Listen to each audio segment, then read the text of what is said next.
Welcome to the 99, where we are focused on brewing a better competitive Commander. I'm your host, Patrick Marlett. I'm Ernesto Salazar, and we're here to discuss the new set coming from Magic the Gathering in June, which is called Commander Horizons. Modern Horizons. That's right. That's right, guys. This set was completely spoiled. If you'd like to follow along and look over the cards with us, I'll leave a link to mythicspoiler.com. That's how I've been following the latest releases. Me too, so. It's an excellent source for it. But if you want to see the cards we're talking about, they're going to be on the screen in just a second. You can follow along there. But before we jump into the review, if you want to discuss any of the cards we mentioned today or any of our decks, you can follow us over on Twitter, Instagram, and or Discord. Discord is the most direct way to ask us any questions about a deck you're brewing, about a deck we've brewed, or any of the cards we bring up today. And obviously, you can also bring up any questions in the comments section down below. But let's jump into it, starting with White. Yeah. Sarah the Benevolent. You excited? You like angels, don't you? I'm the angel guy in the group. I love angels. They're like my lifeblood in Magic. But in cEDH, even modern, she's a stretch. Because for her to do anything when she enters the battlefield, she needs to do a minus.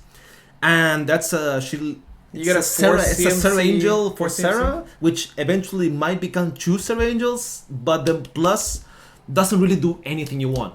But I mean, flavor-wise, Vorthos, it's amazing. It has all the three abilities you want. I don't remember the first one what it was. Obviously, the second one is Sarah Angel, and the third one is Worship. The emblem is Worship. As long as you have a creature, you don't die. Blah blah blah blah. Flavor-wise, is good. cEDH, no. Yeah, it's sad that there's only two planeswalkers we get, and this is one of them, and they didn't really continue the trend that was in War of the Spark with the passive abilities, which were really great. It makes me feel like they designed this set prior to War of the Spark, which is if she had a passive ability, this would have been a passive ability. Anyways, we only wanted to bring it up because I love Sarah, and she's my my apostle's ancestor. So, and then the angel guy, and he's the angel guy, so we have to bring it up at least once. The first card, we didn't read off Sarah. Sorry about that. You don't really care about her, but this next card you should care about. Ranger, Captain of Eos. He's 1 generic and 2 white. Creature, human, soldier, 3/3 body. Woo, this guy is so good. Okay, so when Ranger Captain of Eos enters the battlefield, you may search your library for a creature card with a converted mana cost of 1 or less, reveal it, and put it into your hand. Then shuffle your library. But that's not all. So he's essentially a tutor for 1 creature, unlike the other Ranger of Eos, who's 4 CMC. 4 CMC for a 3/2 body. He gets 2 or 1 or less. But sacrifice Ranger Captain of Eos. Your opponents can't cast non-creature spells this turn. You want to start with this? I mean, first thing I can think of is this is a defensive thing for when you're trying to combo off. It's like the Arbiter, the bear. It's white that can cast opponents can cast spells or activate abilities in your turn. Which one?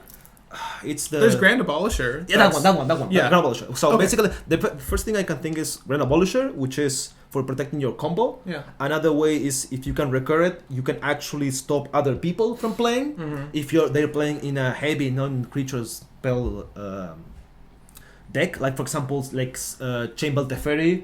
This just like just pass, land drop pass. They can't do anything. Or when they do, for example, Chainbell, okay, in response, I sack this, you can win this turn. And they like have Chainbell out, I'm like, okay, so I guess I pass.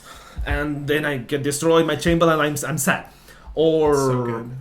Yeah, even I don't know, even the new Cascade thing is gonna be wrecked by this. Oh, you mean so the First Sliver. But that's a spoiler for later. Yeah. Oh, we're definitely going to talk about the First Sliver. So far as decks that would want to see this, obviously we've just featured one, my personal favorite deck, which is Tishar Ancestors Apostle. This is an auto-include. I don't actually use the other Ranger Captain or Ranger of Eos. I don't use him because for CMC, not really something we want to hard cast, nor do we need the ability to get 2 creatures the one time. This is recurable. Not only that, it sacrifices itself. So mind you, even if we only had a sacrifice outlet on deck that sacrificed artifacts, he will sacrifice himself and we can recur him with a historic spell to get anything of value. So we can get our Memnite, we can get our Ornithopter, we can get our combo pieces, we can get our Walking Ballista. He will literally grab a win con, a reward. If you follow that deck list, you'll know what the reward is. It'll also get a place of worship, which is not a place of worship, but our little sack creatures, those rewards. He hits a lot of things is basically what I'm saying, and he's an auto-include for the additional effect as well. I mean, we love effects like Silence, we love effects like Orm's Chant, I personally do. So having that on a body is amazing. This is a recurring body, which is not a small thing. Yeah, the 3 CMC really put this one over the top. So there's an auto-include in a Tishar list like mine. So I've already slotted it in there. If you know of any other lists that incorporate white that would want this, let me know. I'm curious as to how other lists are going to utilize this guy. But in Tishar, it's basically going to net you a win. Or it should. Or at least buy you enough time to it. At least. I don't think it's going to be seeing much play in multicolor decks, mostly because of the double white. That's kind of like a restrictive. Mostly you want to play only one mana, one white colorless spells. Yeah. Because, again, you're restricted in mana. So, I don't know how much. I don't know. Hey, it might see play, might not. Who knows? But I know it's something that we definitely needed. I like the fact that we're seeing more tutors in this color because it has a horrible lack of them. So getting one in a recurable body is amazing. So 8+, Ranger of Eos, Ranger Captain of Eos, excuse me. We love it. So the next card we want to mention, only because it's another potential commander. Not that it's a very competitively viable one, because there are a lot of better 5-color commanders. Well, the previous version is straight better. And the previous one. But it's exciting because she's back. So Sisay, Weatherlight Captain, she's 2 generic, 1 white, legendary creature, human soldier for a 2/2 body. Sisay, Weatherlight Captain gets +1/+1 for each color among other legendary permanents you control, so she doesn't plus herself, she's not a 3/3. Nope. And Wooburg, you get to search a library for a legendary permanent card with converted mana cost less than Sisay's power, put that card onto the battlefield, then shuffle your library. First of all, I'm gonna say, I'm sorry if you guys are Vorthos guys, but right now, there's only one captain of the Weatherlight, and that's Joyra. You may bring this up to me, I'm gonna fight you. I don't really care. That said, Sisay is something. She's a tutor for a Fist of Suns. It's a narrow tutor because you need to pump her. Yeah. And also, she can get up to 7/7, which, let's be honest, a 3 mana 7/7 is pretty good. You need to work for it. Obviously, this is not cEDH playable.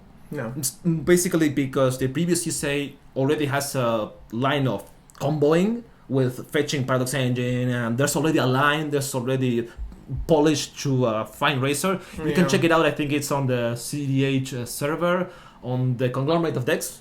That's right there. This one, it's fine. It's Vorthos win. That's it. I'm curious as to who might be brewing for this list, and if you're brewing a deck for Sisay, I'd love to see it. Please. Yeah, I'm excited to see any list that's brewed for her, because I think it is.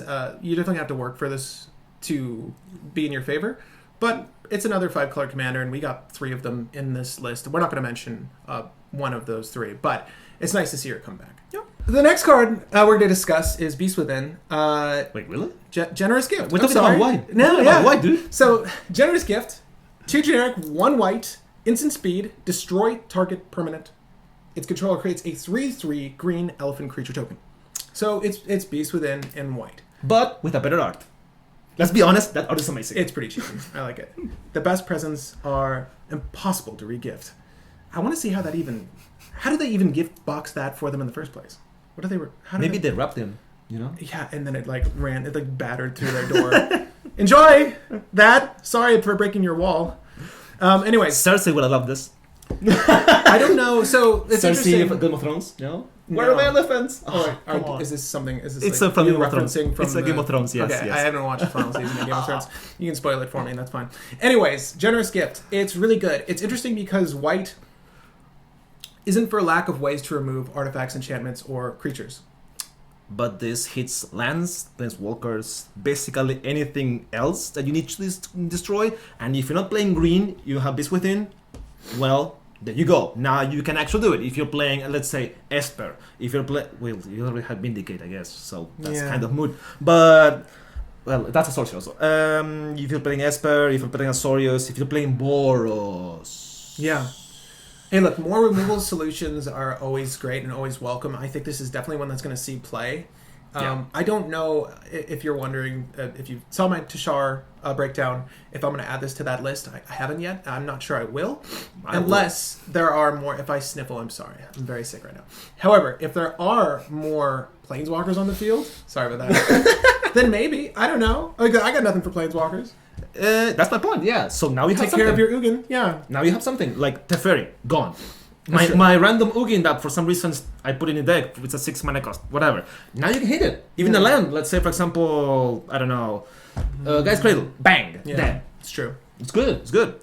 That's interesting. I would like to test it and slot it into something. Plus, it's such uncommon, so why not? You're gonna get one. That's amazing. Yeah, generous gift. Thank you for providing more to white that it needed.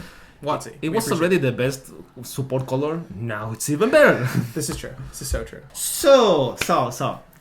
We were talking about just white being the best support color, right? Hey, why are you rolling your eyes, dude? It's just I love this. Just Following this. Anyway, the best card is Reprobation, which is for 1 colorless and 1 white. It's an aura, enchant creature. The enchanted creature loses all abilities and is a coward creature with the power and toughness 0/1. So the first thing that's glaring to me, at least, is that there's a new coward wording, which is a buff to the old card, which is relevant for the cowards, and I think it was warriors or brave, something like that. Is there something that impacts the coward subtype? Yes. There's actually an old card that hits this. That it's only warriors can attack and warriors cannot block or something like that. Something I don't like remember the cowards exact can one. block. I think Something like that. Cowards can block. Yeah. And that's the first thing that glares to me. The other one is this gets rid of Timna. Yes, I hate that card. Yes. Other thing is also get rid of any commander that's a creature, gone.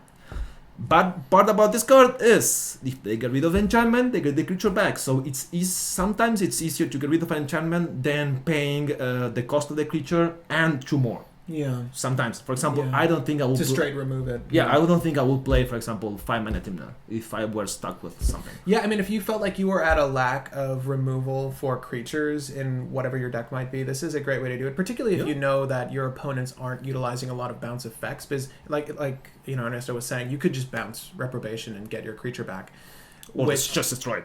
Or like a Caustic Caterpillar or whatever effect you want. Yeah. I still like it. It's like a single shot humility, but obviously it's a 0/1 body, so it's completely useless. They can't even swing. They could block just to get. I mean, I guess that would be their best bet at that point to recover their commander, but I wouldn't be swinging him. No. Yeah, it's really great though. Again, I love seeing it. This is a fantastic effect, especially at 2 CMC. Yeah, I mean, again, this is just assuring that white is the best support color, and this brings another thing extra. Segovian Angel. Yes. Before we close out white, Segovian Angel. Yes. Awesome art. She's in Rome. It's 1 white creature angel, flying vigilance for a 1/1 body. That's it. Just a Bortho thing that's supposed to be an angel like this, because Segovia is a plane that everything's really small. So it's just a Bortho thing. Anyway, that's it for white. Let's go to my lifeblood. This is blue. Come on. Okay, so you want to do this? You like this? Everyone's been discussing this card. It's been beaten to the ground, so I don't think we need to talk about it too much. But if you haven't heard, there's a new card called. You can note how much he liked this card. It's of fine. The color. It's so fine. Urza Lord High Artificer. It's a 2 generic and 2 blue for a legendary creature, so you can play it as your commander. Human Artificer. It's a 1/4 body. Pretty solid. Big butt. When Urza Lord High Artificer. Jesus. That's a long name. Enters the battlefield. Create a 0/0 colorless construct creature, artifact creature, I should say, token. With this creature gets +1/+1 for each artifact you control. So if he's the only one, it's a 1/1. It's likely you'll have a bunch of artifacts out. Anyways, that's sort of irrelevant because tap an untapped artifact you control. Add blue. So. That's good. So all of those artifacts that just had abilities, like maybe you're running Null Rod, you just tap your Null Rod for blue. I haven't seen any of these Urza lists, but I know people... Keep reading and we can discuss this because we got a while for this. Okay, so 5 generic, 5 just because, 5 generic, shuffle your library, then exile the top card until the end of turn. You may play that card without paying its mana cost. It could be a land, it could be anything. Well, lands is only once per turn. Yeah, but you get to play it, and then you can do this multiple times. It is exiled, but in an infinite mana world, this does a lot of really good things. You just win the game with infinite mana. I was like, okay, I just put my deck and I just flip it on the board, and I win. If you don't win with infinite mana and this guy, you're doing something wrong. Yeah, and it's very easy to ramp there. So it's really nice. I mean, I think people the initial critique I saw was that, oh, it doesn't draw cards or something like that. Like, it didn't have enough value, but I'm like, this has insane value. And obviously, all the best blue brewers were working on this guy, and it turns out there's a couple of really solid lists out there. I personally haven't been delving into them because I don't care for blue that much. But what have you noticed? All right, so I got something to talk about because I've been in the Discord server basically since the start, and this guy he's already been spoiled. He's already been brewed, and I think he's already been brewed to the ground in a sense. He's kind of been polished already. He's not even out. He's not even been on the physical card, and he's already been polished to a fine-tuned thing. That proxy, yeah. Oh yeah, and you should be searching for. Actually, this is a funny name. It's called UPS. Yes, because it's Urza Paradox Scepter. Oh, dude, the description for the deck, it's amazing. Anyway, it's like the best brewers. Not, I wouldn't say the best brewers, but at least a good selection of the best brewers got together into that list. Did they use Tribute Mage? What? Did they use Tribute Mage for the Scepter? I don't think so, because that's too slow. Yeah. Anyway, I mean, he's ramping though. The whole point of the deck is that just to make a taxi control deck and generate infinite mana and then win with Twister Loops. That's the gist of it, the basic gist. The strong thing about this card, the strongest thing, is the second ability. It's not even the third one. The third one wins the game, but the important one is the second one, because say for example, you play Winter Orb, like everyone's sad.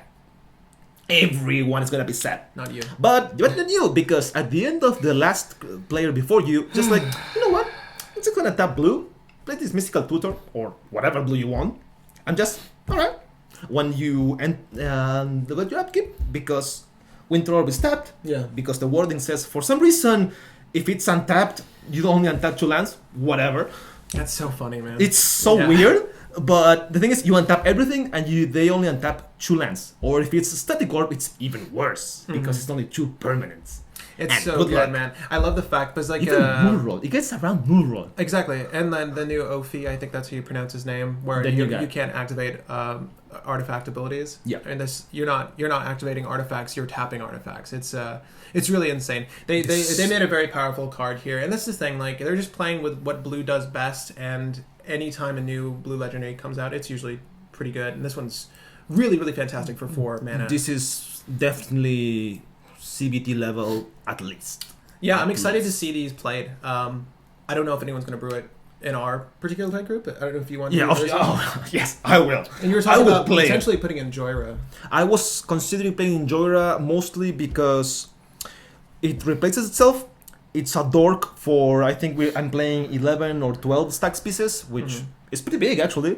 Yeah. And either spellbound pays for itself, which is it's huge. I don't know what it would slot in for, but yeah. I don't know, because it's a 4 mana. It's like it needs to be really good. I don't know. I want to just test it. And so at any rate, like if you guys aren't brewing particularly Urza, is there a list that you want to add them into? I'm curious as to how you're adding this into the 99. If it's a good body in the 99, or if it's like a particular shell win for your deck. If your deck gets infinite mana fast, is this something you might want to utilize for the shuffle and just play your deck? But yeah, I'm excited to see how people are using this outside of it being a commander. So the next one is Time Twister from the Grave. It is basically Echo of Eons. It's 4 generic, 2 blue for sorcery. It's going to sound very familiar in a second. Each player shuffles their hand and graveyard into their library, then draws 7 cards. Flashback, 2 generic, 1 blue. Time Twister. Yeah. So let's start with the thing. It's not replacing Time Twister, but will never replace Time Twister. This will never be as good. I don't know how many lists even want this, because there is an effect like this for 5 mana. But I mean, the flashback is very valuable. I don't know. Are you? I mean, what list is going to be? So blue has the best self mill in the game, but I don't think I've ever seen a list utilize blue self mill, because it would be cool to just drop this and then have it when you need it. The thing is, why would you play self-mill in mono blue when you can just play Flush Hulk? You wouldn't. And just like mill everything and win on that. I'm curious as to what lists are really considering this card. I wouldn't play it ever. Right. Because this is not even a budget replacement for it's not. Because 6 mana is way too much. For 5 I will consider it. For 5, I will for sure consider it. What's that artifact that reduces the cost of flashbacks by 2?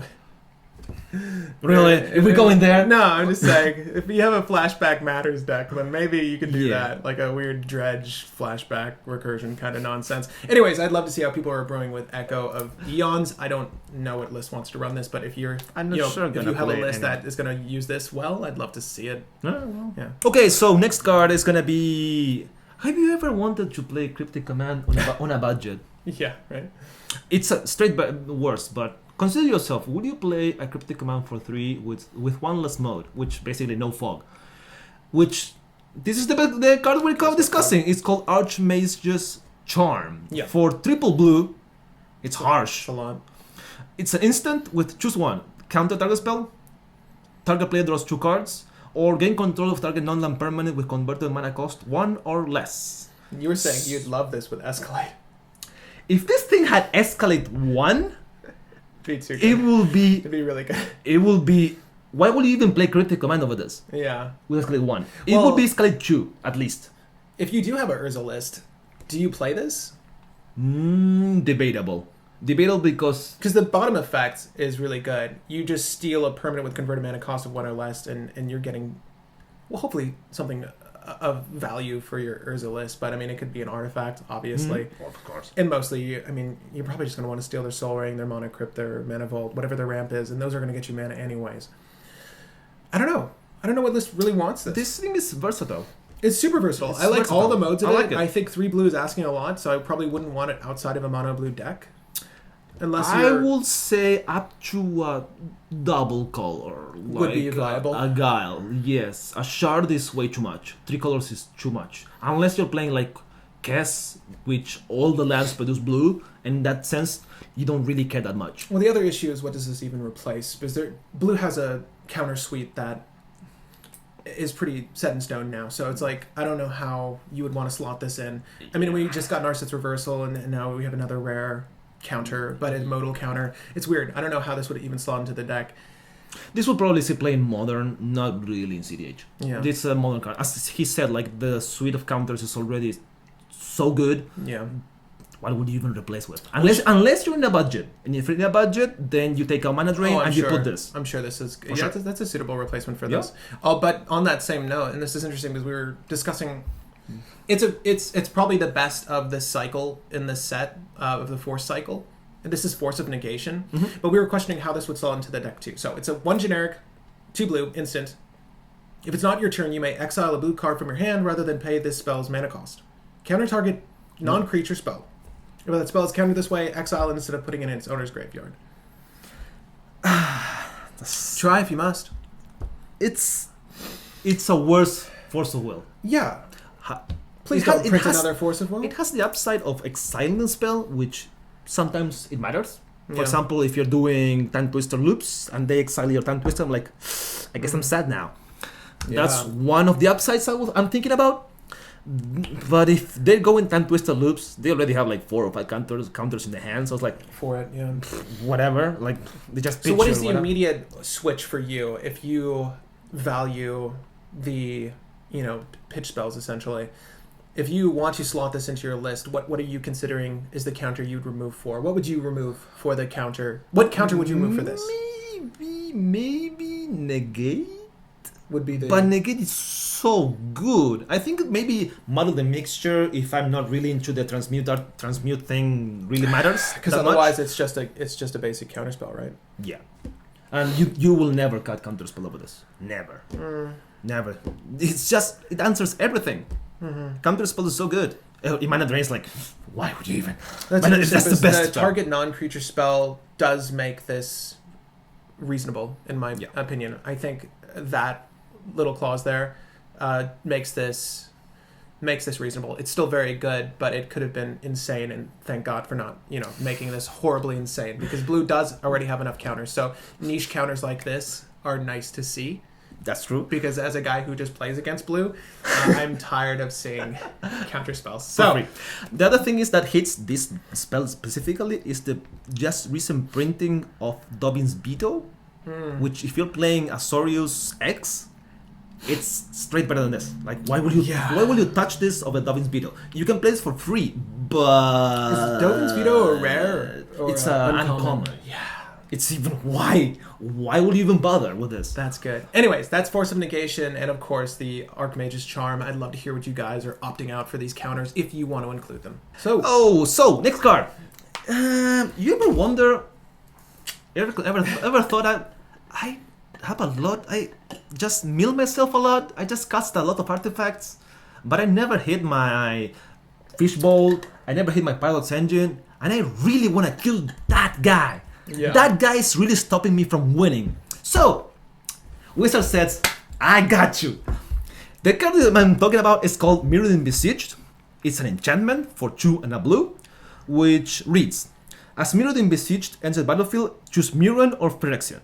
Mirrodin, it reads, whenever you cast an artifact spell, create a 1/1 colorless mirror artifact creature token. Or, if you choose Phyrexian, at the beginning of your end step, draw a card, then discard a card. If there are 15 or more artifact cards in your graveyard, target opponent loses the game. So, it's a very slow fishbowl. It's 3 mana. It's 3 mana. Can we just talk about that really quick? This being It's so easy to put out. And it has tiers of value depending on which mode you choose. Obviously, this is gonna be salt levels for casuals. Casuals is gonna be like, I'm gonna be really pissed about this card. well, I mean, because I guess basically what you're saying, in a casual setting, the games run much longer and your graveyards are going to be plentiful. And you're likely pretty much always going to get that Phyrexian trigger like mid to late game. Yeah. And you're just going to slowly remove your opponents. And hopefully by that point, you know, your opponents haven't leveraged all their natural states, their nature's claims, their whatever their removal suite was. Because this is really going to affect them negatively. And it's super, super beneficial, either one of those effects.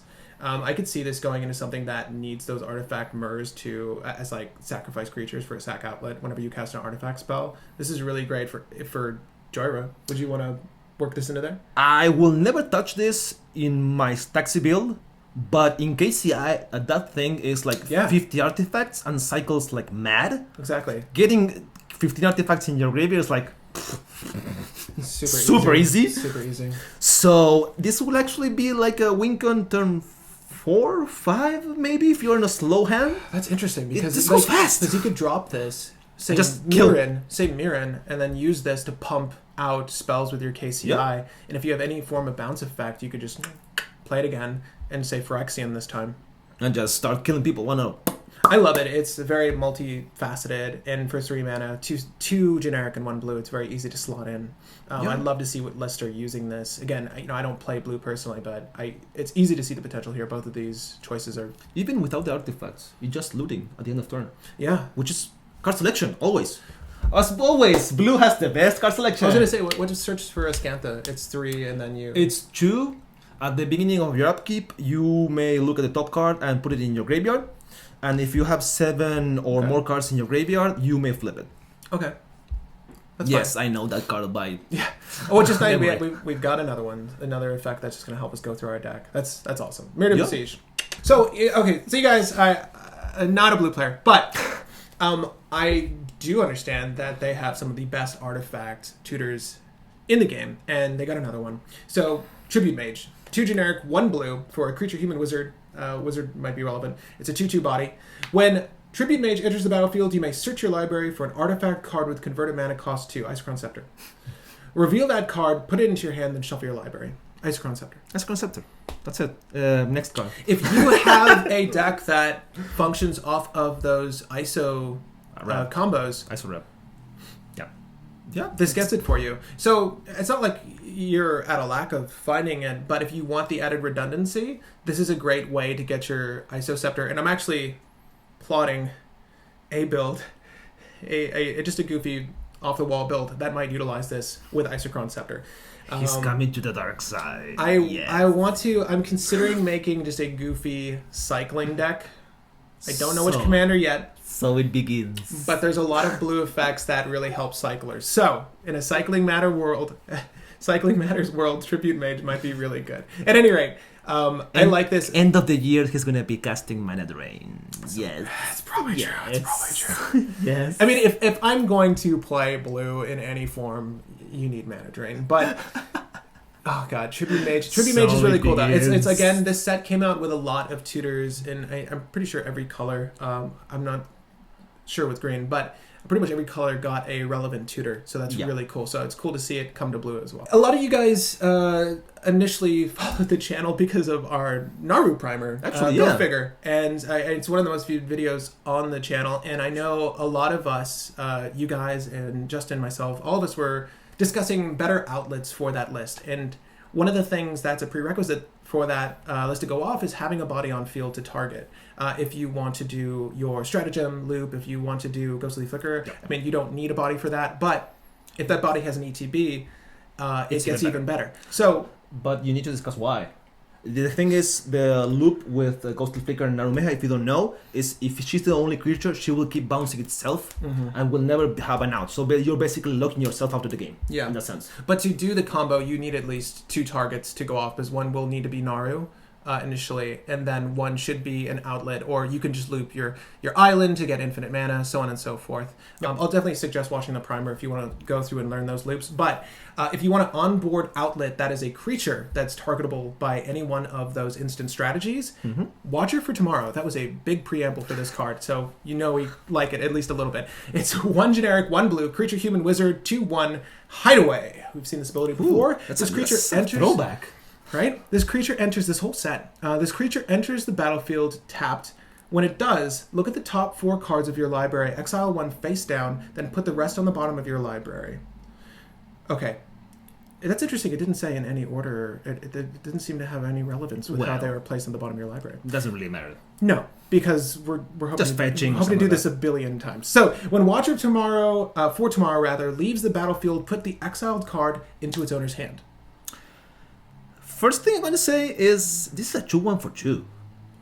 Not bad. This is really good. This blocks Timna. Yes, exactly. My BS for Timna keeps going. It will keep going for a while. Anyway, this blocks Timna. This actually it's a relevant blocker. It's a relevant attacker. It smacks the Adnos player.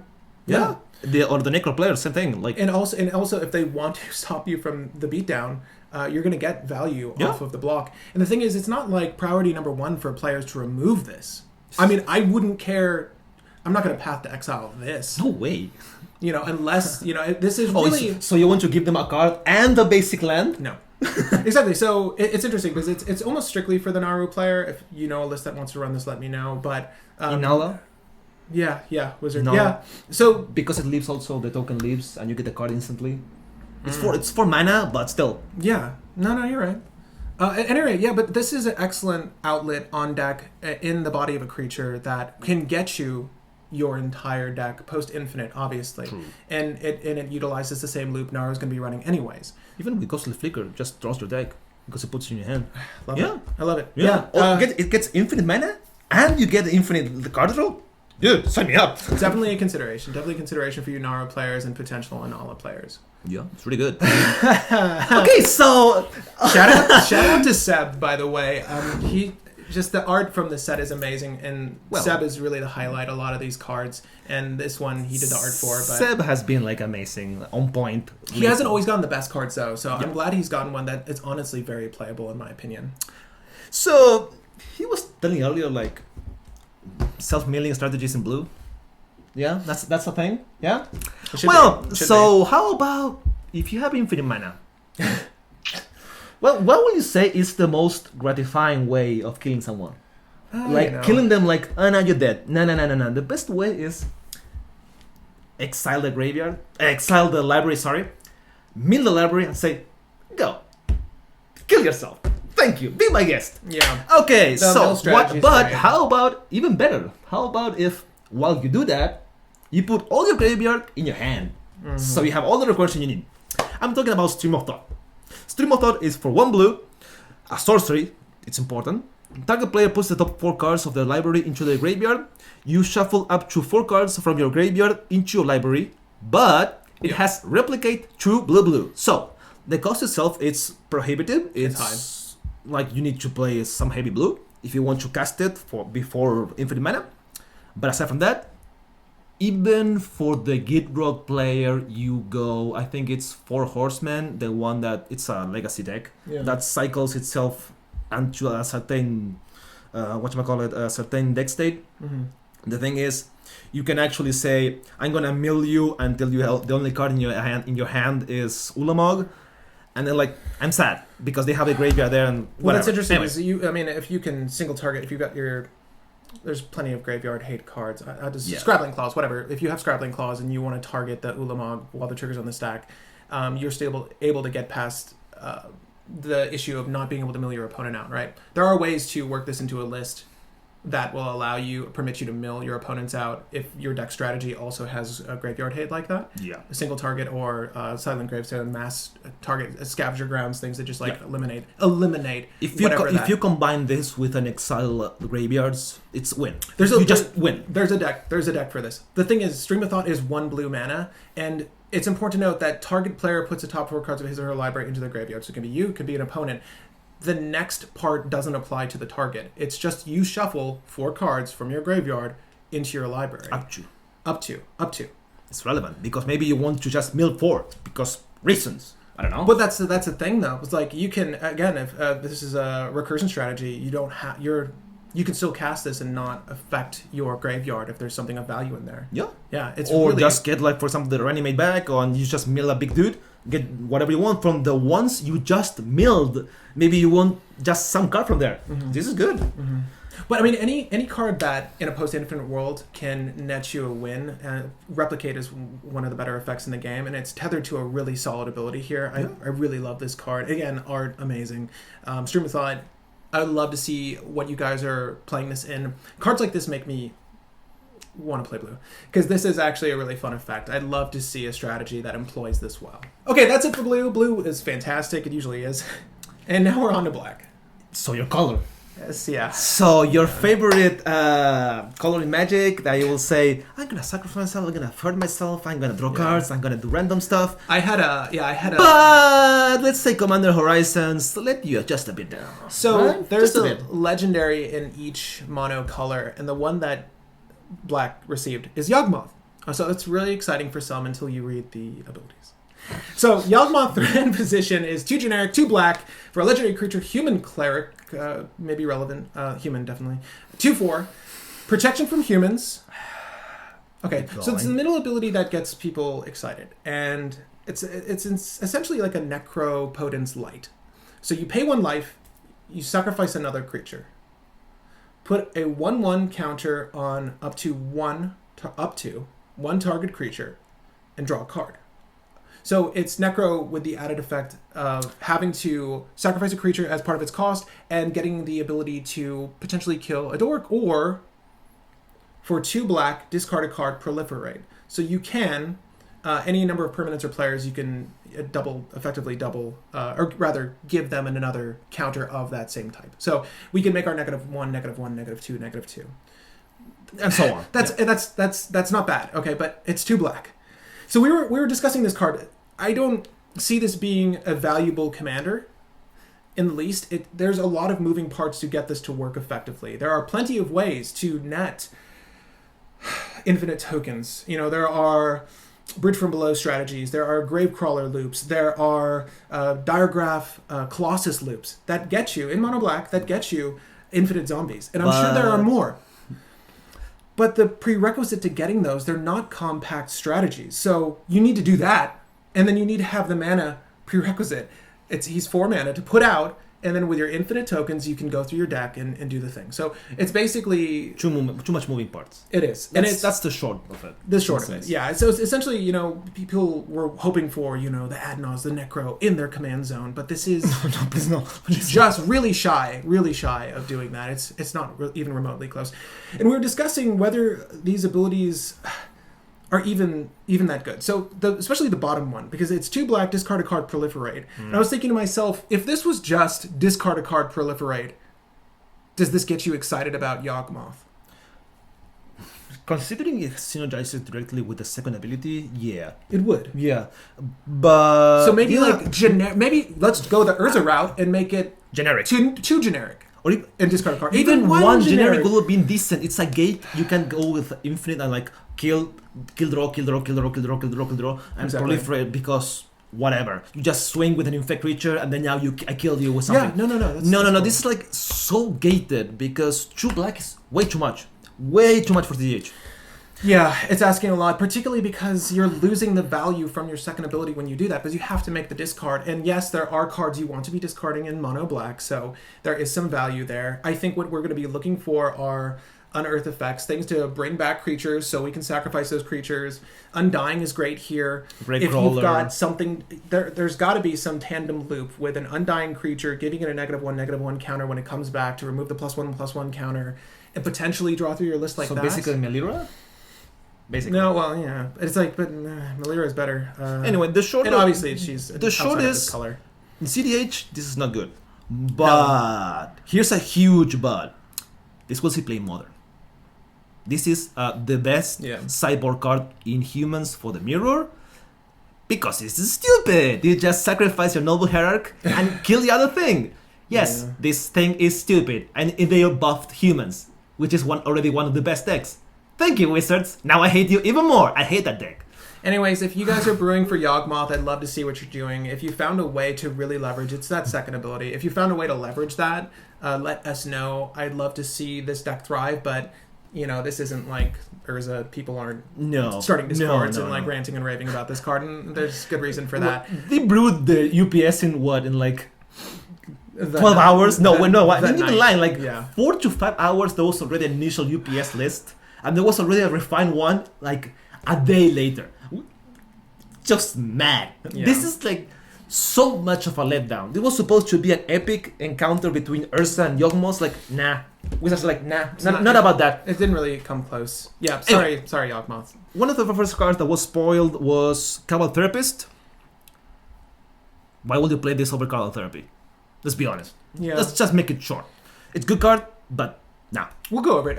It's 1 black, creature horror, 1/1, menace. At the beginning of your pre-combat main phase, you may sacrifice a creature. It could be Cabal Therapist.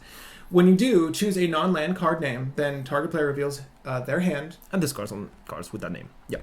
It's Cabal Therapy on a dude that can be recurring. Only at the triggered time, which is your pre-combat main phase. That's the thing. It's only can be in your pre-combat. It's recursible, though. It's good with in Modern with Lingering Souls, if you like that thing. But it's barely playable. Yeah. cEDH, no way. Yeah, no way. Not even close. Next one. It's gonna be... Tell me, will you consider Toxic Deluge as a good card? Oh, yeah. Well, how about if I tell you I can give you a budget Toxic Deluge? Because maybe you don't want to pay, like, how much is it? Like 10 to 15 bucks? It's like $14 to $16. It's a bit much. Some Last people, I checked. Yeah, sometimes it's like, some people's like, this is too much. And if you're playing mono black or even up to 2 colors in a budget or a semi-casual environment, you should consider Dead of Winter, which you don't pay life, and it's -X with for each snow permanent. Excellent art. So Dead of Winter is 2 generic, 1 black sorcery. All non-snow creatures get -X until the end of turn, where X is the number of snow permanents you control. So obviously, you're not going to be forcing snow permanents into your deck. You're likely going to get the bulk of this from snowlands, if be it, you know, snow swamps if you're mono black or what have you, whatever the list is constructed of. What this is likely going to be best at, I mean, when would you consider this even playable? If you know you can average out 2 snowlands, you can average out 3. You'd say 2 up to 3 will be like the best effect. And I will only consider this card in basically mono black CDC because it has everything you need. It's black. It can play. It's only play swamps. Yeah. And the key thing, you don't lose life, and you need that for ad nos because every life you lose, it could be 1 or up to 2 cards less you lose. Yeah. It's important. So this is something to take into consideration for mono black CDC, even as an extra wrath if you actually need it. I don't even know why would you need extra wrath in black. But hey, you never know. Maybe you're in a creature heavy meta. Why not? Well, we got a new one. And it makes snow a little bit more relevant. Anyway, next in the Force cycle is Force of Despair. As of all Force cycles, it's one of the 3 we'll mention. It's and it's not because this one's really great, but in very niche situations. Force of Despair is 1 generic, 2 black, instant speed, of course. If it's not your turn, you may exile a black card from your hand rather than pay this spell's mana cost. Ooh. Destroy all creatures that enter the battlefield this turn. So this is modern playable. This is not cEDH. unless you're in a very narrow and you for some reason want to play this. This is only for modern. Yeah. Another thing I want to say this was made by Seth McKinnon. Yeah, no, I love the art. Yeah, the art is amazing. His black art is always just like brutal looking. It's amazing. Like this reminds me of Macabre Dance. If you can see all this thing on the muscles. Anyway, this card is not cEDH. This is for modern. Yeah, straight modern. It's okay. Yeah, it's gonna be good against Zavala. Zavala, maybe Hulk in some iterations, but that's it. Not that much. Yeah, we'll see how it plays. Maybe if you really hate that sir player or that guest player, like sure, nah. Sure. Free, destroy that thing, please. For some reason, yeah. Yeah. Anyway. Well, it's free at least. It's an interesting pitch spell. Let me know if you guys are going to rock it, but I'm just okay with it. It's a nah, man. Tell me. Do you know this old card called Knights of False Souls Betrayal? No, tell me. It's an enchantment that reads 2 black, all creatures get -1/-1. It's not like, that's not really good. Yeah. But what if I told you I could give you Engineer Plague back in modern, but on a body? Would you like that? Yeah, that would not be bad at all. Anyway, we're talking about Plague Engineer, which reads the same as Engineer Plague. You can choose a creature, all the creatures of type get -1/-1, but it's for 2 and a black, it's a bear with Death Touch. Why would you even give Death Touch on a bear instead of 1/3? But I kind of wish its butt was fatter, but yeah. I mean, you're basically naming Elf. You're going to play this in name Elf. Yes. Like a 99% you're going to name Elf. Anyone that has green is ramping, and guess how they're ramping? Elves. Dead. This is just a great way to shut down a lot of those ramp strategies. And again, everyone's going to use everything from the Arbor Elf, the Llanowar Elves, to Boreal Druid. It doesn't matter. They're going to incorporate that into their list. There's going to be at least a handful of elves in a list that incorporates green. This is going to eliminate a lot of that. So that's great. I mean, it shuts down a potential play of it, and obviously you want to drop this. It's 3 CMC, so I mean, logically it's going to land after the fact. Notable is you can name humans against Hulk, or I think it's Vampire, the Blood Artist. Yeah. So Blood Artist is 1/1? 0/1. So it insta-dies. And Zulaport Cutthroat is 1/1? I think it's a human, yeah. Zulaport is the same thing as your Blood Artist, but yeah, that's not bad either. This is a good card. This should be taken into consideration for everything. Definitely a worthy consideration. And 3 CMC is It's fine good, for the it's effect, good. for sure. It's a constant effect that needs to be answered. For some decks, they just can't win with us.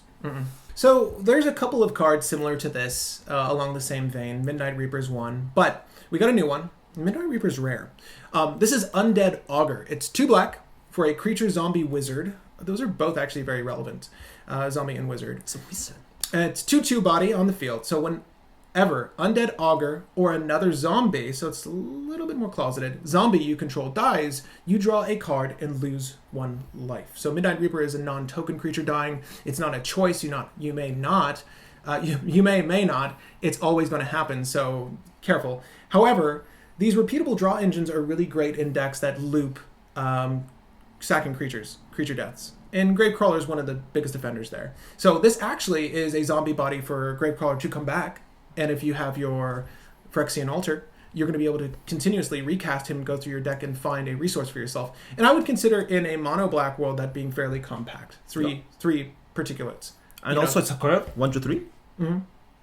Yeah. It's a curve. Notable is this does not say non-token. Yeah. You can actually sacrifice tokens. Your zombie tokens. So if you utilize your Diagraph Colossus to create zombies or Liliana. When you flip her, you make a token. Yeah. Take into consideration that. It's great. No, and just even if you only sack the creature the 1 time to get the 1 draw, there's value there. Particularly for a card that's only 2 black. It's very easy to cheat out in a mono black world. I'm not quite sure what other list would use this. I'm sure there's some sort of Hulk strategy that could probably apply this effect to draw through your deck. But why would you want to do that when you could just win with a series of different lines? However, definitely a worthy consideration. Probably something I'm going to keep in mind if I go back to building Flip Lily. This is definitely something I want to add into that list. Just a quick note. Shout out to Jim Carrey's The Mask in this art. Which one? The Mask is that old movie from Jim Carrey. Jim Carrey? Yeah. Shout out to that one. Does this remind you of The Mask? Yeah, the mask that he's holding. Undead Augur? Yeah, The Mask, dude. Oh, come on. Look at the art. I don't see. Yeah, look at the art. A little bit. You know you're going to put the art of the mask right here or somewhere to compare it. Anyway, keep going. I didn't see that initially, but I'm glad you see that. So the next card we want to discuss, I just mentioned Flip Lily. That whole list, or at least the strategy I like to employ, is getting people hellbent, and to include myself. This next card is awesome for that. So it's called Mind Rake. Amazing art. Probably my favorite art from the set. 2 generic, 1 black, sorcery. Target player discards 2 cards. Not so bad. Overload. 1 generic, 1 black. You may cast this spell for its overload cost, changing target to each. So each player discards 2 cards, you would say? Yeah. Who will benefit the most from this card? This guy. Anyone who wants to. Debatable. Anyone who wants to. So it depends. Like, if there are obviously Razaketh strategies that your opponents might be playing with, but you'll also be playing with those strategies. So in an ideal world, you'll be able to Mind Rake, drop something you need, reanimate that something, and just... Digitaxis, you'll say turn 1? You will say like turn 1, Dark Rid, Mind Rake, and reanimate Digitaxis is a fair play? Turn 1? Yeah. Turn 1! That would be amazing. That's the thing, though. I mean, overload value being lower than the actual cost is extremely relevant, and this is one of the cheapest mass discards that Black offers. Yeah. And we don't mind that it's symmetrical. Again, we're looking for those symmetrical effects in Commander, a 4-player game anyway. So, yeah, for 2 mana to make everyone discard 2 cards, that's pretty insane. Really good. It's really good. Mind Rake, perfect card. In foil, it's gonna be amazing. Shout out to Mob for the Bortos and flavor. Yeah. Shout out. I think this is probably the most on flavor card from... Everything has flavor. It's oozing with flavor. Mob, yeah. Anyway, keep Play going. that. Shut a shout out, because you need to take it into consideration. So, talking about graveyard strategies. Yeah. How much will you play to basically mill 2 and get 1 card from those 3? Look at top 3 and put 2 in your graveyard and 1 in your hand. I'll pay 2 for that. Instant sorcery. Even sorcery. Alright. Well, we're talking about Ransack the Lab, which is basically the effect of this card. Yeah. We were discussing it before, and we were thinking like maybe 4 would be better, but milling 3 cards... It's pretty powerful. It's strong. Well, it's put really one of them strong. into your hand, and so you're gonna mill 2, and you get 1. So essentially, a Ransack the Lab, it's 1 generic, 1 black. Again, you look at the top 3, and you get to put 2 in your graveyard, 1 into your hand. So obviously, there's a lot of value here for a graveyard reanimator strategy. I think at 2 mana, this is actually very viable for those lists. If at 3, digging 3 is not a lot, but it is going to help you go through your deck, and it does replace itself. I'm just gonna say 2 words. Modern Dredge. Yeah, they'll like this. Why do they buff that deck? I'm like, ugh. Anyway, this card is good. This card's good. Definitely. This might see play. I don't think it's gonna see play over the blue card. I forgot the name of the card that you mill for. Because that's straight better, in my opinion. Yeah, we were discussing if this, again, like Ernesto mentioned, if this was 4, it would be very much over the top. I think 3 was fair, and Ransack the Lab is something that you definitely want to consider if you are using a reanimator strategy. All right, that is it for black. We're moving on to red. Oh, your call then. Send ahead. Yeah, no, hey, there's a few things for all those red players, but there's a couple things for Neheben here if you followed along for the Dreadhorde Champion primer. Anyway, do you say you like Goblin Welder? You think Goblin Welder is a good card, a fair card, balanced card? I think Goblin Welder is pretty fair. What? Giving him haste would make him unbalanced. Oh, no. That for 1 red? No, that would be broken. Anyway, we're talking about Goblin Engineer, which is like a throwback to the Welder because it's they're both fair, balanced Goblin Welder. I think they're both Artificers too, so it's actually a really clean throwback. So Goblin Engineer is 1 generic, 1 red creature, Goblin Artificer, 1/2 body. This is awesome. When Goblin Engineer enters the battlefield, you may search your library for an artifact and put that into your graveyard and then shuffle your library. So it's entomb for an artifact. But he doesn't stop there. For 1 red, tap and sacrifice an artifact, you may return target artifact card with a converted mana cost of 3 or less from your graveyard to the battlefield. So you're limited in the scope of retrieval, like the switch, unlike the Welder. Yep. Welder can just swap anything. However... But this can mill something you want, which is good. Yeah. No, I mean, this is a great way to recur valuable artifacts that might have been destroyed in past turns. And most of the artifacts that this deck would probably want to use, I mean... There are ISO strategies in mono red. And even outside of that. It doesn't even have to be mono red because this is super splashable with one red and colorless. It's splashable. Chatting with were discussing this on a mono red list, and it's certainly valuable. I think that Goblin Engineer is going to see a lot of play.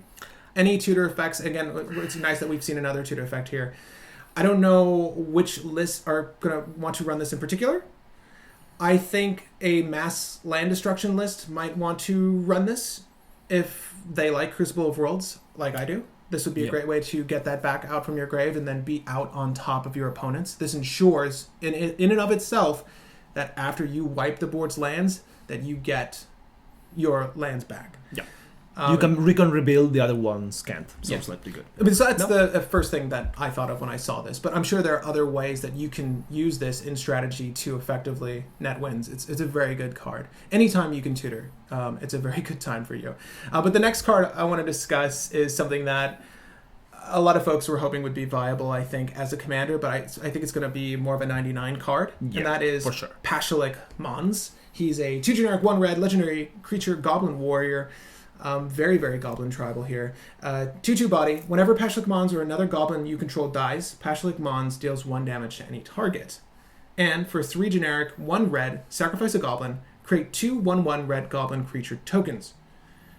You might have noticed, in a world post-infinite mana, you can win with just this one card. Yep. So I could see definitely a viable shell strategy with him, because he's immediately tutorable. I mean, any tutor, your recruiter of the guard, your imperial recruiter, there's so many ways to tutor this body onto the field very effectively. And if you had infinite mana, he will net you a win by himself with that activated ability and the trigger off the top. I want to like this card, but I wouldn't make him the commander. The thing is, Krenko with Mana Echoes, it's straight better. Yeah. It's straight better. Because that's everything. If you were playing Krenko, you would put this in your Krenko body. Oh yeah, for sure. This is an outlet for Krenko. This is amazing Krenko. This is great. I mean, honestly, it's a warrior. That's the thing, though. It's like a 1-card combo. So if you can net infinite mana and you have a way to tutor this, you 2 cards actually, because you need to sacrifice a goblin. Yeah. And you can sack himself. So he cannot sack himself. So it have to be a goblin heavy list, ideally, or something that just makes goblins. Because there's like Dragon Fodder that makes tokens and stuff like that. Yeah. You can make it work. I don't think it's gonna be part of a cEDH. Even maybe tier 3, something like that. If you want to be like random. Yeah. No, I think it's fine though. It's cool to see another legendary with potential. I'm excited to see people brew for this. I don't know if I would potentially brew for this. It is very narrow in its scope, but it's very easy to cast. And I like it. If there's anything that, incentivizes a goblin strategy, it sounds like fun to me. So if you're brewing for Pashalik Mons, I'd love to see that list. Okay, so anytime a tutor hits a set, I think it's worth mention, and this is one that is questionable in effect. It's not necessarily an auto insert into a list, but if you find yourself hurting for land tutoring, you have Alpine Guide now. So this is 2 generic, 1 red snow creature. Potentially relevant. Hey, it's not going to die when they use their Dead of Winter. It won't die when they use their Dead of Winter. True. Human Scout for a 3/3 body. So 3/3 is actually pretty significant here because of one of its abilities. But when Alpine Guide enters the battlefield, you may search your library for a mountain card. You get your volcanic island, whatever you want, and put that card onto the battlefield tapped, then shuffle your library. So it's rampant red. We rarely see this outside of a few generals, like Arna Hebs. Alpine Guide attacks each combat, if able. That's fine. It's a 3/3 body. There will be a target that we can smack. When Alpine Guide leaves the battlefield, you have to sacrifice a mountain. It doesn't need to be the same one you tutored for. Yeah. I mean, you're the mono red guy, dude. I think a lot of mass land destruction lists are not gonna cry over this because you're going to be getting rid of those mountains anyway. So ideally in a MLD build, you're trying to effectively ramp into your end game, which is having a lot of artifact bodies and whatever win conditions out, and then you'll destroy the board to set your opponents back, but not you. So is it really the end of the world if when he dies you sacrifice a mountain? It puts you back at ground zero. It takes away the effect you just played, but you're not losing anything in the exchange. It's important to note. It's like you get the mountain, and if he dies, you lose the mountain. But you're back to where you would have been. There's a difference. This is not dies. It leaves the battlefield. This is true. If it's bounced, This is true. But then again, it's a consideration. if it's bounced and at the end of turn or however the situation works out, you do get to enter the battlefield and search for another mountain. So it's like he will always replace the effect. You thin your deck, yeah. And you get to thin your deck. Now, this is not something I would ever look to loop or combo onto. I mean, you don't want to thin that hard. Although there are things that benefit with lands in the graveyard now, if I'm not mistaken. There was something that was printed in this set that benefits from lands in the graveyard. No. I don't even remember the name of it. I think it's that Drake. Yeah, that Drake. Yeah, it costs one less for each land in your graveyard. No. We're not trying to put a 4/4 Drake out. Anyways, Alpine Guide, certainly noteworthy. I think it can find its way into certain lists. I don't think it's going to find its way into very multicolored list. Mono Red might want to play with this. It's not very difficult to put out, and it's a good means of ramp. Lands are usually safe. Lands are usually more safe than putting out. I mean, if you're going to use a 3 CMC artifact for ramp, I would highly consider this over that if your list incorporates some form of 3 CMC artifact ramp, but Alpine Guide, certainly worth mentioning. All right, so we just brewed for Neheb Dreadhorde Champion, and this is a card that can definitely see use in that deck. I don't know if it should slot into the list yet. I haven't decided on which card it potentially should slot in for, but this is Fist of Flames. It's 1 generic, 1 red for an instant. It replaces itself because you get to draw a card, and until the end of turn, target creature gains trample and gets +1 for each card you've drawn this turn. So no matter what, it's going to be a +2 creature if you've cast this on your turn, which you would ideally be doing with Neheb Dreadhorde Champion. And when he attacks, you're looting. So this scales. You're going to be raising his power every time he attacks by a lot. So on average, you're probably looting 3 to 5 cards with Neheb. So the first attack, he's a 5/4. So he's a 7/4. Let's just say you drop 4. Then next time he attacks, he's 4 + 5, which is a 9/4. So basically, why you would want to incorporate this is because you're not always going to have the aggravated assault. Okay, you're not always going to have infinite combat, but will you have enough combat turns to knock out at least 1 and or 2 opponents?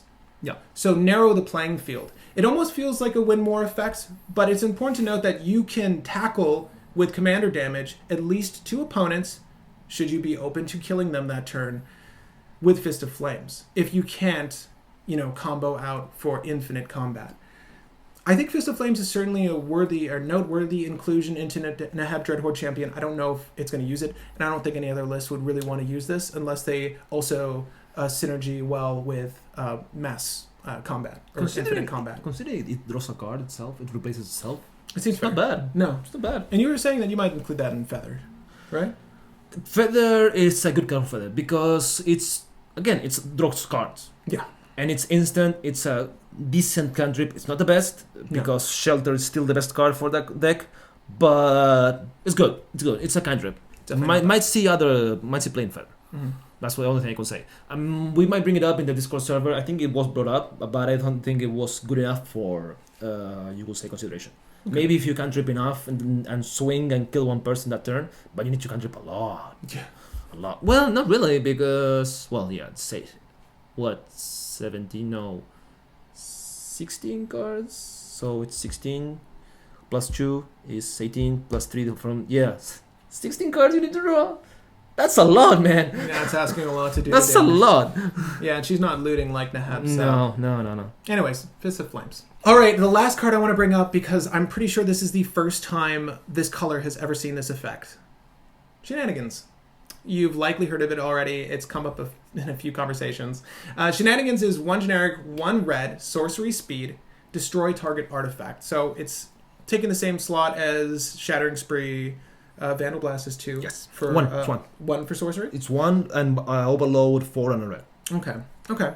What's interesting about this particular method of artifact destruction is that it has Dredge 1. So anytime you would draw a card, you can make this the card instead by removing a card from the top of your library. Milling, the 1. Yeah, so I don't think there's any real strategy that you can apply to the Dredge. However, you do have a recurable form of artifact removal. Yeah. That's really powerful in certain situations, particularly like at any point if you've used it and it's in your graveyard and something else comes up that you need to remove, make that your draw for the turn. It's really powerful stuff. Again, I don't know how many decks are going to want to utilize this, but it's certainly a noteworthy artifact removal that's just come out. It's another great piece of artifact removal. It's not, taking the place of a Braid. It's not taking the place of Shattering Spree. Any or of those Vandal Blast. things. Or Vandal Blast. But if you need extra, if you're an artifact heavy meta, this is your card. I mean, if you need extra, aside from those three, which are like considered the best artifact removals, I would say. Yeah, you could consider this one. Especially if you're going to have a Graveyard Matters deck. Hey, just mill your stuff. You don't care. It's good. Oh boy.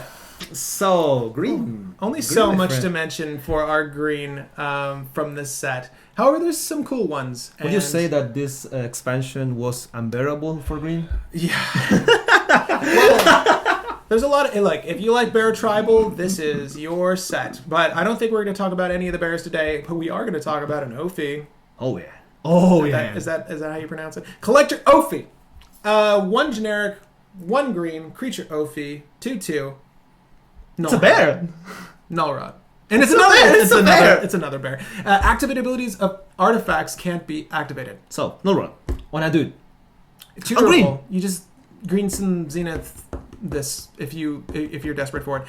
Or bought it if you're really desperate for artifact hate for some reason. Oh, this thing is really amazing on a body. And I know this is going to see play. I'm not sure what list particularly want to rock it, but the fact that this effect is on a creature and this creature's only 2 mana is really powerful. Yisun, yeah. Yisun is the first thing I can think of. For sure. I mean, we don't want to, I play Savala. I don't think I would put this in Savala because, staff domination, things like that. We need our own artifacts, and we don't want to have to work against ourselves to play our main deck strategy. But Collector Ophi is really excellent for those green players. Yeah. The next card we want to discuss is another Force. This is, I think, the one that's going to see the most play. This is Force of Vigor. This is 2 generic, 2 green for an instant that if it's not your turn, you may exile a green card from your hand rather than pay this spell's mana cost. Generally, probably how you're going to play that. Destroy up to 2 artifacts and or enchantments. Solid. A lot of targets. This screams Salvala. This screams Mono Green Tuning. It's either Yisun or Salvala. That's the things that immediately jump up to me. What's interesting, I know Justin was considering this. He was saying that he would like to add it to Food Chain, Niv Miz. There's certain instances where he just needs the removal. But, I mean, in that particular list, I'm pretty sure utilizes enough green. It is tough. It is tough for 4, yeah. However, Force of Vigor, yeah, I'll definitely consider this for Savala. I haven't decided where it would slot in, but it's really good. I don't know if we need this much removal, but it's really good at hitting those enchantments. I don't know. This is an excellent Force. I think it's one of the better ones up there with Force of Negation, for sure. It's the second one best, in my opinion. Yeah. Because the other 3 are like, meh.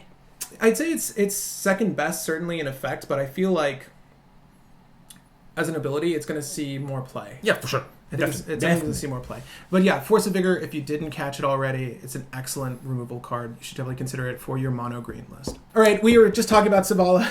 You want more Savala cards, guys? As soon as I saw this, I got extremely giddy because Savala, the name of that game is Get Big, and you want to get the biggest creature out on the field any instance you can. Well, your mana dork, let's just say, our Llanowar Elf. Yeah, pretty much. Tap Llanowar Elf and pay for Scale Up. Scale Up is 1 green, sorcery. Until the end of turn, target creature you control becomes a green worm with base power and toughness, 6/4. Big. Very big. There's not... No trample, though. No. Which is okay. Unless you are really looking to go big here. Go big or go home with its Overload. You can overload this for 4 and 2 green, and you may cast this spell for its overload cost. If you do, the text replaces target with each. So you can make... all the creatures 6/4 and swing, get into the red zone. It's ridiculous. So basically, it can be an alt-win condition for the deck in a world with infinite mana, but you're not going to need to do that. You shouldn't need to do that if you're able to place all your creatures on the battlefield. For the most part, this is just an effective means of ramp. For 1 mana, there's nothing that gives you 6 power. For 1 mana, there's nothing that gives you 6 power. Phyto Burst is very good. It comes close. It's 1 generic, 1 green, +5/+5. But it's 2 mana. But it's 2 just mana. 1. So if you are really desperate for the additional mana, for whatever's in your hand. This is your You know, go-to. you want to hold some sort of defensive measure. This is amazing, right? I really love Scale Up. It's an auto include into your Savala list. If you run Savala, I'll highly encourage you to consider this card. It's definitely something you want to roll with. One thing about Scale Up is Infect is back in Modern, guys. Have fun dying to 1/1 that's pumped to infinity. I know I'm not gonna have fun. And this is funny because I kind of glazed over this, and Ernesto mentioned this that might be good in Savala, and I think he's right. Hey, you had to reconsider because this thing is so good. So the card we're talking about is, and the art is awesome. This looks like the guy from. This looks like Dirk from what is that game? Old arcade game where Dirk is always dying trying to save the damsel in distress. Name that game, I forget it. Savage Swipe. It's 1 green sorcery. Target creature you control gets +2/+2 until the end of turn if its power is 2. Okay. Savala. Then it fights target creature you don't control. So this is a great way to not only remove one of your opponent's commanders, Timna, for you. Timna, Sir, Cass, Joyra, list could go on. It doesn't matter. Like you're gonna, Most notably it's gonna be Sir. and that's the thing though, because like it's fine for its issue is that it's the power of the creature needs to be 2, but you're always gonna have Savala down, ideally on turn 2, and she's a 2/3. So you It's a have 4/5. a target for Savage Swipe, and you are going to be able to not only remove something from your opponent. This doesn't require that she taps herself. You're going to have a 4-power body to tap off of. So obviously that's not the most power we can get out of her, but you can double down on Savage Swipe and Berserk. You can double down on Savage Swipe and any one of your other buff spells to get a lot of mana out of this turn. And for 1 green, this is a really great piece of removal tech. You didn't in consider Savala. it. No, it's definitely good. worth it. It's definitely worth it if you need to remove Even if you do creatures. it, for example, on the whatchamacallit, I forgot the one that when ETB does disenchant. I always forget that card. Oh my god, the elf that is Oh, 2/1. you're talking about Rexage. Rexage, yeah. You do it for Rexage even. Like, you just throw the Rexage because the power has to be 2. So, Rexage, Super. and then you fight everything else. Yeah. So, Super relevant is the fact that it gives +2/+2. So you shouldn't hopefully have to worry about that body dying after the fact. Savage Swipe is very good. Definitely I wouldn't say a must include, but definitely a consideration for Savala. All right, so that's really it for green. There wasn't too much in this set, but what's there is really good for Savala. So thankfully we got that. And what's funny is... hey, you like your Savannah, dude. I respect that. I do. So what's funny is 5-color has been seeing a lot of love, particularly with the recent release of Niv Mizzix, but He's already dead. he had the crown for 2 months. He's already Food Chain gone. King. What happened? And he's just been replaced with the The First First Sliver. You want to read them all? Oh boy, this is gonna be a spicy one. So, for Wilbur, or how are you going to pronounce that? You get a legendary creature Sliver, 7/7.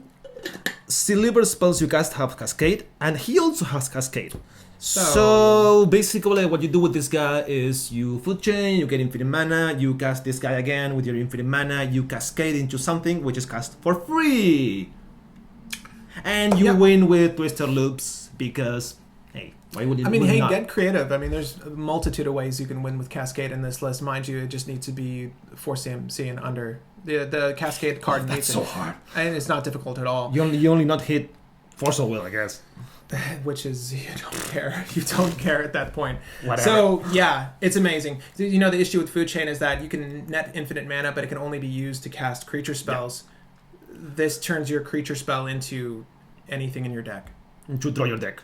It's really actually amazing. transforms all your can only be used on creature mana to everything. I mean, Cascade's always been a broken effect. It doesn't matter what format you're playing. Cascade's always been a top tier ability, and to have it on a Wooburg body, it's really amazing. I think this is easily, even if you just, it doesn't matter how you want to brew this list. You don't even have to play Food Chain. This is going to be a very fun list for Sliver players. It's just an excellent card for anyone who's trying to incorporate slivers into their strategy. Shout out to the art though. It's amazing. It is really dope. Has everything. It reminds me of the Alien series. Svetlin. I have no idea who this guy is. Svetlin. Svetlin Yelenov. Excellent job. My props. So guys, yeah, let me know if you are trying to brew something outside of the food chain strategy here. I know this is sort of the new food chain king, but I'd love to see what other lists are incorporating this outside of that. Maybe like a sliver strategy, a sliver deck. Sliver decks are always... Considering that the Brood Mother is like 150 now? Is she? Yeah, that thing's spiked. Also reserve list, so. Yeah. And she's popular in Sliver, so. Switch to this. Switch to this. This is going to be a lot more fun for you. Trust me. Particularly if you're playing Slivers. Like you just like cascade through your list. I don't know. I can see a very fun casual list with this. Oh, of course. Anyway, First Sliver. Awesome. A+. Alright, the next card we want to mention. That was it for multicolored. There were a handful of notable cards, but that was really the big one. Mox Tantalite. I'm out. Anyway, No, we're not going to mention Mox Tantalite. That card is awful. Next. Please, next. Suspend 2, maybe? If it were to spend 1, it would be playable. If it were to spend 2, maybe. Yeah. Nah. So, I next know card. it's gonna be So, you were talking about Teshar a while back. And here's Scrapyard Recombiner. Yeah. It's for 3 mana, colorless, obviously, because it's an artifact. Artifact creature construct, modular 2. Could be relevant, who knows? Hey, you never know. Yeah, buff your Walking Ballista. Hey. Yeah.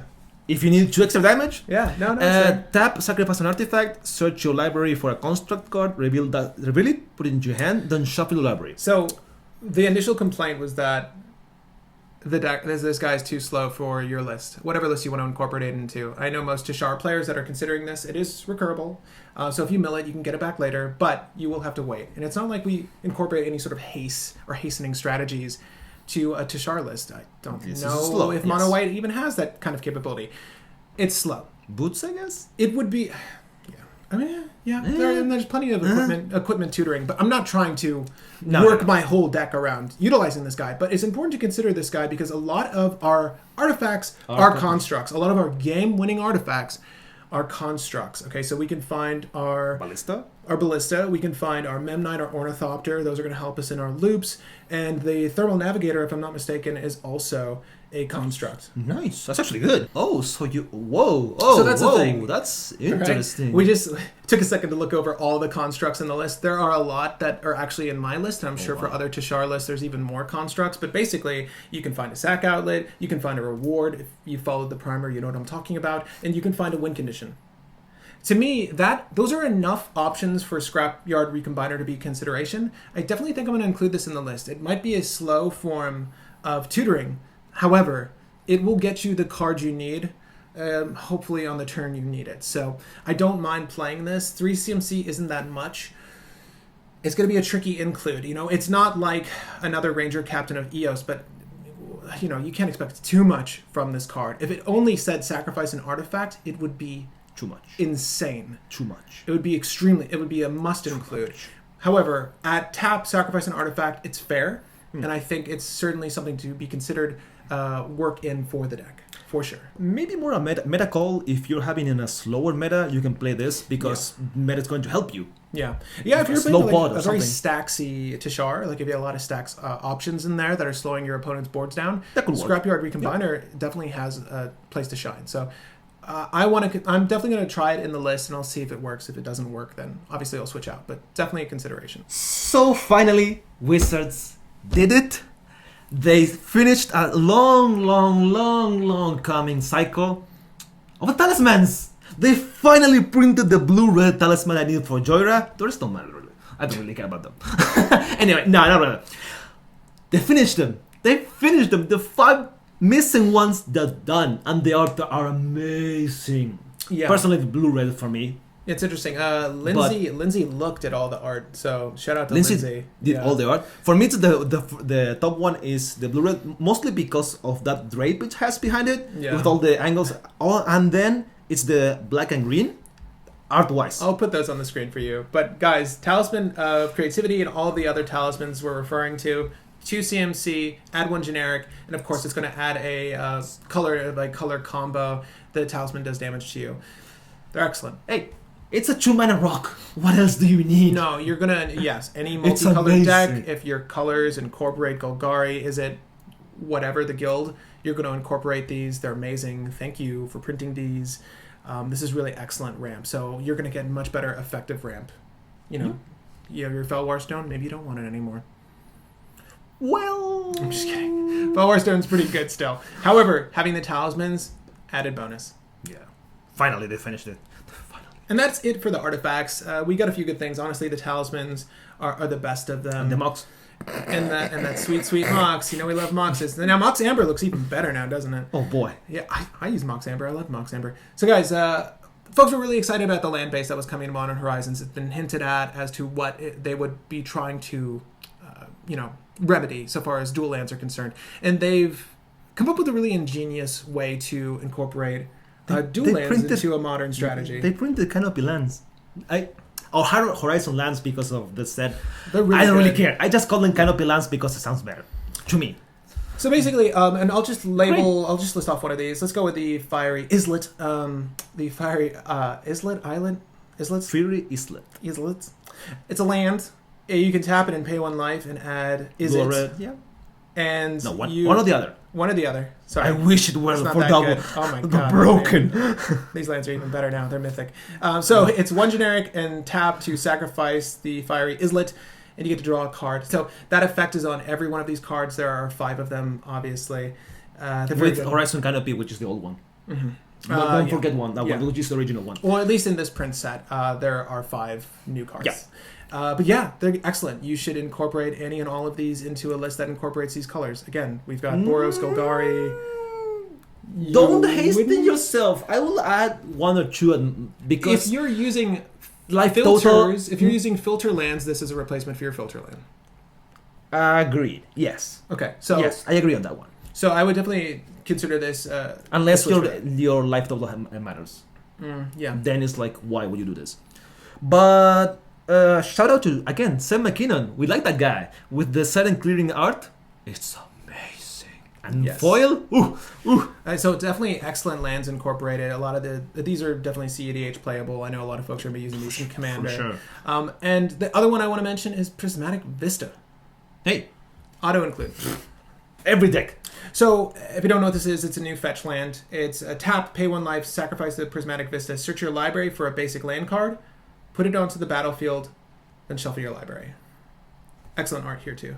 Holy mother, this is Really, really some pretty. good art, and in Yeah. foil is gonna be Expensive. wow. Expensive. I would love to get a set of foil of these. Wow. So, I know I'm going to slot these into pretty much all of my list, but it's good Same. for monocolored, it's good for multicolored. You get that one snow basic you put in your deck. I would say up to 3 colors will be the breaking point because Definitely if the not, sweet spot. because Yeah. if not, you need like the other colors. You desperately need them. But as we all know, thinning out your Wow. deck is always beneficial, and we have another card to do that doesn't, put the land in tapped.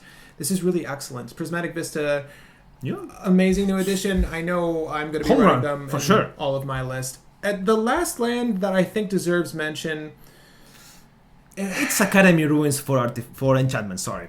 yeah, Hall of Helios Generosity. As I said, it's Academy Ruins for enchantments. legendary Instead of- lands. Yeah, Instead of blue, it's for white and enchantment. Mhm. It's good. It's utility land if you're playing on an enchantment matters deck, or even if your Winken is an enchantment full chain. I was going to guess. say, I want to ask you guys. I think that if you get hated on when you're playing your food chain list, is this something that you want to incorporate? And you can let me know in the comment section. I'm curious as to if this is good enough, because when you remove food chain from that food chain list, the sliver does nothing, right? This gets you that back, and you can do it on your end step. You know what I mean? I don't know if this is actually going to see play, particularly in a 5-colored list. Tapping for generic is really greedy. rough. It's greedy. Yeah, it's extremely greedy. But I'm curious, is this something you're going to consider for those food chain lists? Because we know how valuable that enchantment is for that list. And I'm not sure there's any other deck strategy that relies on an enchantment so heavily No. that would want to incorporate this. But why I mention this is because we're starting to see them print out more utilities on lands that are really decent. Yeah. And I'm happy to see this trend starting. So more things like Hall of Helios Generosity into the future. Vary the effects. Blast Zone from Blast Zone was last amazing. set was insanely good. Like, you don't expect those abilities on land. So I'm happy to see more cards printed with effects that are very, very valuable to have on a land. I would love a red that puts sorceries or instants on top. Let's see that next. Let's see that that would be next. spice. Hall of Perforos' Judgment. shout out to the full art snow-covered lands. They are amazing. That island. Well, this is dope. the first time. It's funny. It was a snow-covered island as opposed to a snow-covered mountain. You should have a They bigger... look the same. They do look the same, but you have a much bigger rock with the mountain. Just not to outshine blue, but... Also, even the plains looks kind of like an island. Yeah. Or the mountains yeah. up here. Up here, yeah, It's yeah. it's like the same mountain, but a different angle. Like, Yeah, what's going on, guys? And it's nice to see, for anyone who uses snowlands, are you going to be picking up all of these full art snowlands? Likely.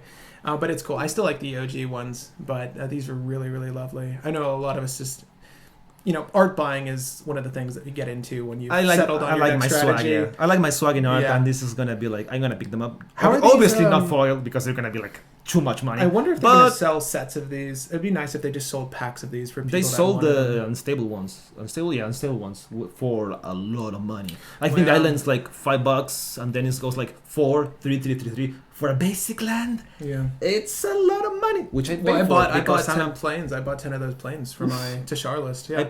I think I bought like 4 of each other. And they're good. They do their work. They have the swag. Obviously not foil because I'm not gonna pay $50 for an island. No. Anyway, that's it. Though. Not worth. And I guess that's it. Oh my gosh! Yeah, That was a long set. that was a very long set review. Would you say that this set has more effect in cEDH than World of Spark? With all the passive abilities, Narset, Ashiok, and Narset Reversal, most notable. You know what's interesting? Then I all don't think this. War of the Spark has been out long enough to see a lasting effect. I do agree with you, though. I think the Planeswalkers that came out in that set are going to set the standard for walkers in the future. Obviously, Narset and Ashiok are sort of the main players that came out of that list, but I'd love to see more uncommons like that. And so far as the set as a whole, were there cards that were featured there that are more viable for cEDH than this? I'd like to say that I think Horizons offers Much more. more to the Yeah. cEDH player. I mean, yeah, I think this set offers much more. Again, we're getting some interesting pitch spells by way of the Force Cycle. We're getting a lot of returning abilities in this set that we haven't seen in parts of the color pie we've never seen it before, like Shenanigans in red with Dredge. Urza. We have Urza now. Urza is crazy. We have Sliver, the First Sliver. Sliver, or how you pronounce it, sorry. Yeah. But there's a lot that came out in the set that I really, really like, and that are auto-includes. Agreed. And it's just the range of tutor effects that came out in every color. The new Ranger. The new Ranger. The Construct guy, which is slow, but whatever. Yeah, the Goblin. The Engineer. No, I've seen the Yeah. Construct guy. Yeah, and Oh, there's so- oh, yeah. a Scrapyard Recombiner. Yeah, there's definitely a lot here. I think there's offered a lot more than the previous set for Commander players, so if you're interested in going out and drafting or buying a box and playing with your friends, this is probably a good set for just the added value. You're likely going to hopefully draft something that you or your other players are going to want to incorporate into one of your list. And there's a lot of those cards that we would consider putting into our list that are in the common and uncommon range. Yeah. So because they're that good. yeah, Even like definitely. the random prohibit that you never considered, and somehow when you start analyzing the card, like, wait, this is good. This is surprisingly good. And yeah, well, No, Consider- Modern Horizons is a knockout. I don't know. No. I'm not going to give it a letter grade, but I definitely think it's. I gonna would be say a at fun least an draft A. experience. Yeah, it's easily. gonna be at least an A. Yeah. I'm not saying maybe not an S. Fuck it. No, they S have, is they have talismans. It's an S. It's an S. It's an S. They have a talisman. S is Ultimate Masters. I think that this offered a lot. Fine. Yeah. No. This is an S. This is an S for me. It has everything. Just the talismans and the lands and there's a lot. Urza. At any rate, guys, if you're interested in buying these packs, I don't have an affiliate link for you, but enjoy it when you do. I know I'm definitely looking to draft this set, and the prices are variable. It's interesting. This is the first time I'm gonna do a shout out to the professor and say like, what did he do? What did he do? he says support the local LGS, buy boxes in your LGS, and if not, buy singles. Buying a box to crack open what you want is not worth it. That's what he says, and I completely agree. I don't know if you agree on that. What, buying singles from your Buying LGS? singles instead of a box for trying to crack open what you want. It's not worth it. No. Unless you want to draft, like That's go the thing. ahead. Literally, like if you have Please have a fun. deck you're building for, then you should obviously be buying singles. But generally speaking, when a new set comes out with a great amount of cards that I would want to incorporate, I'll buy a box to play with and just have fun with, and like have prize packs. But that's me. If you have and I think the boxes are selling for around $170 now or something like That's that. it. 170 or 180. Really? Again, they don't have man, I gotta get they don't have one an or two. MSRP, so it's interesting because the prices are going to fluctuate, and I'm pretty sure these are print to order. So like they're going to produce as many of these as they. So decide. basically, don't rush in Urza because right now he's like 50, 60. It's way too much. Anyways, that's a single that you might want to buy a box for because you get a lot more fun out of searching for things that way. But anyway, guys, that is it for the set review. I hope it was helpful. If there was any cards you think we missed or that you are definitely going to incorporate, let us know what they are in the comment section down below. And of course, if you want to talk about any of the cards we mentioned today, feel free to join us over on Discord. That is the best way to get a direct line of chat. We'll always be with there. One of us. Just ping us there, and we'll always be there too for any questions you might Correct. have for us. Correct. So you're going to notice he's one of our overlords on the Discord. This is Plasma Beam. So if you had any questions about Jorba Beam, yeah, any Najila questions, Jorba questions, this is the man to ask. Najila, I'm not expert enough. You've won too many times with Najila not to be an expert. That's true. But yeah. Anyway, guys, hope you enjoyed this video. Again, my name is Patrick Marlat. I'm Ernesto Salazar, and Happy brewing, babies. exactly.